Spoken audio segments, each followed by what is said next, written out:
किसी भी चुनौती या बाधा को पार करने के लिए निरंतर प्रयास करना आवश्यक है। अगर रुक गए तो लक्ष्य तक कभी नहीं पहुंचा जा सकता। इस पर एक प्रसिद्ध लोक कथा भी है जो इस सिद्धांत को उजागर करती है। कथा के अनुसार एक व्यक्ति के जीवन में बचपन से ही अनेक कठिनाइयां थी।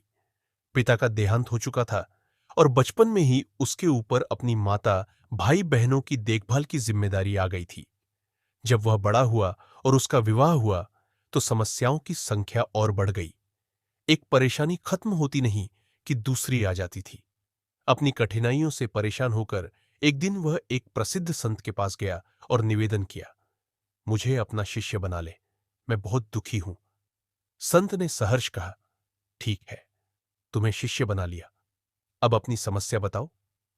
शिष्य ने उत्तर दिया, गुरुदेव, मेरी एक समस्या खत्म नहीं होती कि दूसरी सामने आ जाती है। मैं किसी भी कार्य में सफल नहीं हो पाता हूं। संत ने उत्तर में कहा, अच्छा, मैं तुम्हारी समस्याओं का हल बताता हूं, पहले मेरे साथ आओ। गुरु उसे नदी के किनारे ले गए और कहा, हमें यह नदी पार करनी है। थोड़ी देर बाद शिष्य ने प्रश्न किया, गुरुदेव, हमें नदी पार करनी है तो यहां क्यों रुके हैं?